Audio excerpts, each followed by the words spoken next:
Hi, I'm really glad that you're here thinking about an executive coaching relationship. I find that a lot of my clients, whether you've worked with a coach before or not, have come with a lot of questions. How do I work? What's my approach? What kind of challenges could we tackle together? And, ultimately, what's in it for you? Fair question. So I'd like to take a few minutes and share my perspective with you. And if you're finding this interesting and intriguing and want to continue the conversation, go ahead and take the link on this page to set up an inquiry call, and we can talk about the challenges in front of you and how I might be able to help you. One of the things I love about working with executives is that when you're operating at an executive level, regardless of what your title is, you are always balancing and wrestling with a combination of tough business challenges and tough personal challenges, because the tough business challenges almost always take us into some kind of personal discomfort zone. They stretch us and they challenge us to be more than we are. And I love that, because that discomfort zone is the place where you grow into being your highest self, and you grow into being more than you think you can be oftentimes. And that's a wonderful process for me to be able to support. And what it ends up looking like, of course, will depend on where your discomfort zone is. But some of the areas that I most commonly work with clients on come into, it can be sort of straight business prioritization and how do we think about prioritizing not only your personal time and energy, but the time and energy of your people and your company. Where's that best spent? And I put up a mirror to be able to, and I give you tools to be able to think about prioritization in ways that allow you to align and streamline and focus your efforts and your people's efforts. I work with a lot of people on communication, and communication is a very broad category, and it can start with just getting used to the idea of executive communication, leading with the bottom line, getting very clear, very succinct, very focused on the core messages and the key messages that are necessary to be effective communicating at the executive level. However, it can go far beyond this, because communicating isn't just about the three top messages. How you deliver that, how you line things up before the key communication, the presentation in front of the board. Who do you have to get lined up to be on your side in that meeting? That's all a part of executive communication. And this can lead into issues of executive presence. And that means a lot of things to a lot of people. So my approach to and lens on executive presence is to start with the substance. Make sure you're not only very clear on what you're trying to communicate and why you're trying to communicate it, and how other people are likely to hear it, and what's in it for them. If you get what you want out of the communication, what are they getting? So it kind of gets into negotiations and thinking about how many communications at the executive level are negotiations. And also through that whole process, tapping into the pieces that you care most about and why you care about them, because that's where your personal commitment comes in. That's where your personal ability to influence other people comes in. When you're tapped into what you care about most, what's important to you about this, and what's important to your customers and your clients and your employees. When you tap into that, you have the opportunity to communicate at an even more impactful and influential level. So I work with you on that. And I find that when we get to that point, a lot of the other issues of executive presence kind of flow. The external, how you're presenting yourself, the way that you're lining things up before and after the most critical communication, those things tend to come into line when you're really focused on the pieces that you have the most energy around. Now, another aspect of communications is executive visibility, and this can lead into personal branding and your effort to position yourself for new roles or to go after new roles. And so we will look at your career objectives and how you're going to position yourself for them, whether you're in a job search or whether you're preparing for a job search. We'll look at executive visibility opportunities, in your company and in the industry. And sometimes that brings us into thought leadership, because there's lots of different ways to get visibility, and one of the most powerful and influential ways is through thought leadership.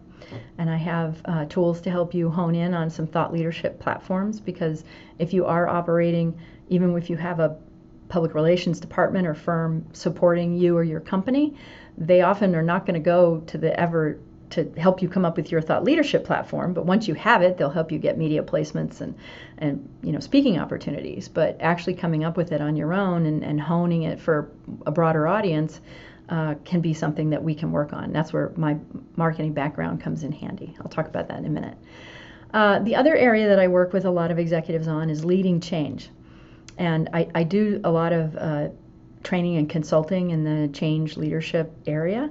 And I've spent a lot of time looking at the dynamics of change on an organizational level. So I spend time with my clients helping them think through how do we actually initiate a change that has the potential to stick. And there's a lot of organizational dynamics in that, but there's a lot of interpersonal dynamics. And I find a lot of leaders, it's easy to see how other people are challenging the change process. It's harder for them to shine that light on themselves and see the ways that they're actually providing resistance to the change process unintentionally. So I work with people not only to help them become the leaders that can lead change through discomfort, particularly discomfort of a lot of other people around them, but also have the insights to be able to design change initiatives so that they take advantage of the natural opportunities that change initiatives create to actually engage employees and enroll people to become supportive instead of resistant. So I do a lot of work with executives there.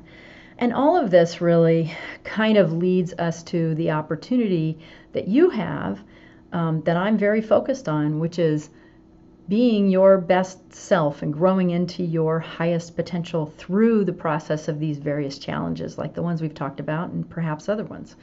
Because you have an opportunity to achieve success, a kind of success you've never achieved before. And once you achieve it, you have an opportunity to move on to even bigger successes. And that only happens if in the process of your success, you become capable of more. You become able to see more and do more, but not by spending more time on it, but by getting more focused on what matters and where the impact is really coming from, and use your time and energy extremely efficiently and intentionally to be able to achieve those results at higher and higher levels. And that's what I really love about this work personally, is helping you do that. Now, who am I that I can help you? Ever since I got out of grad school, all of my work has really kept me in and around the executive suite. So I started my career in international public policy and technology policy for a Fortune 50 company, which had me working with executives in very close proximity. I moved into a marketing role, but always launching new technology initiatives, which kept us into the executive suite because there's always big investments being made.